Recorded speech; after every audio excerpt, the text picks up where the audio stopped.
Money can't buy happiness. That is a lie poor people tell themselves to feel better about eating instant noodles for dinner. History tells a very different story. History tells us that money can buy armies. It can buy entire countries. And if you are rich enough, it can literally buy the Pope.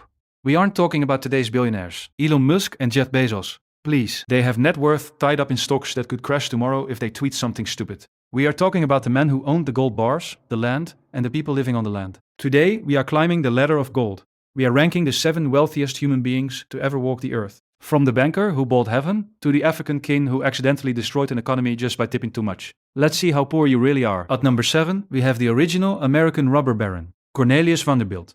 If you think modern CEOs are heartless because they laid off 100 people via Zoom, you haven't met Cornelius. He was born in 1790, 14 on Staten Island, dirt poor, quitting school at age 11. He started a ferry business, then moved to railroads. He didn't just compete with his rivals, he obliterated them. He would lower his ticket prices to zero, free rides, just to drive the other guy into bankruptcy, buy his company for pennies and then jack the prices back up. Classic capitalism. But the dark comedy of Vanderbilt's life was his family values. He had 13 children, and he hated almost all of them. He called his son William a blockhead and a blatherskite to his face, every day until the kid had a nervous breakdown.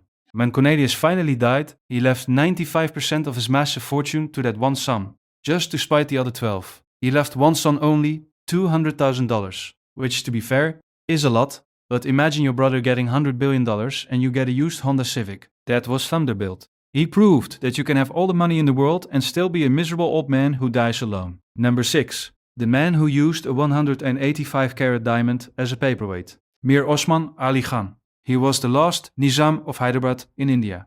In the 1940s, while the rest of the world was blowing itself up in World War II, this guy was sitting on a pile of cash that would make Scrooge McDuck blush.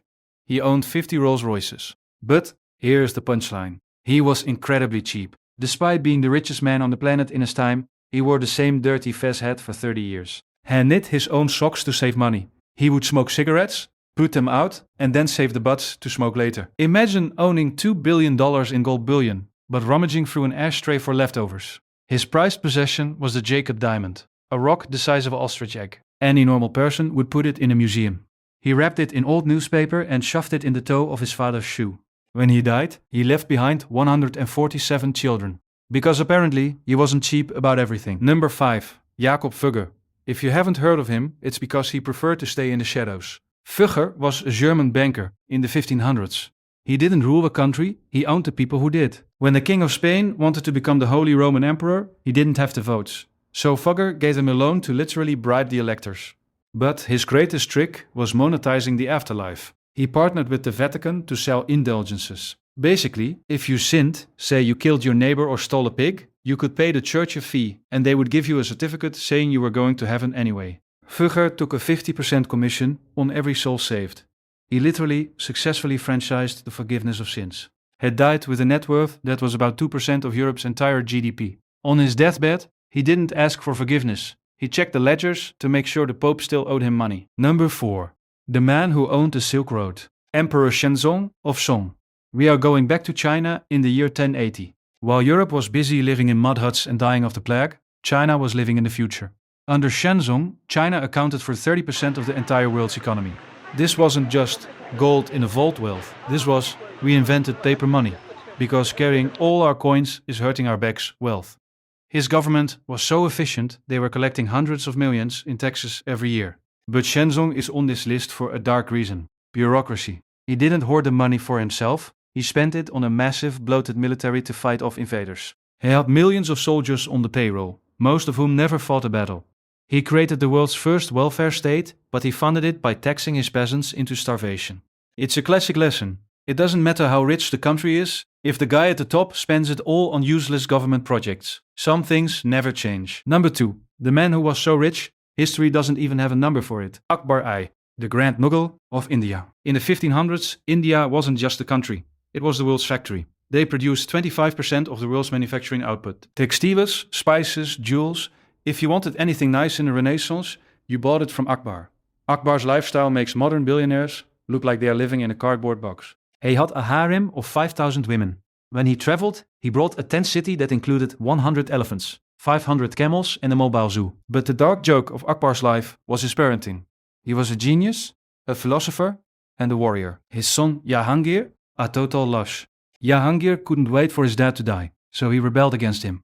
Akbar crushed the rebellion, but because he was a nice dad, he just grounded him. Imagine grounding your son who tried to overthrow the government. That is the luxury of being so rich that a civil war is just a minor family inconvenience. And finally, number 1. The man who broke the economy, Mansa Musa, the king of Mali in the 1300s. He is the only person in history whose wealth was technically indescribable. He owned the Bambuk gold mines, which supplied half of the old world's gold. The most famous story about him is his road trip. In 1334, he decided to go on a pilgrimage to Mecca. He didn't take a backpack. He took 60,000 men, all wearing Persian silk. He took 80 camels, each carrying 300 pounds of gold dust. When he arrived in Cairo, Egypt, he was feeling generous. He gave gold to everyone. He tipped waiters with gold bars. He gave gold to beggars. He gave so much gold to the people of Cairo that he accidentally crashed the market. Gold became worthless because suddenly everyone had it, has single-handedly caused hyperinflation that destroyed the Egyptian economy for 12 years. Think about that. This man was so rich that his kindness was a natural disaster. He tried to fix it on his way back by borrowing the gold back at high interest rates, essentially acting as a one-man Federal Reserve. He is the undisputed king of cash. So, there you have it. The 7 richest humans to ever live. From Vanderbilt hating his kids to Mansa Musa accidentally ruining a country with generosity. It seems that having infinite money doesn't make you smarter or happier. It just amplifies whatever weird personality defects you already have. Which of these fortunes would you want? And more importantly, what is the first thing you would buy? A country? Or just a really expensive paperweight? Let me know in the comments. And for more stories about people richer than you will ever be, make sure to subscribe.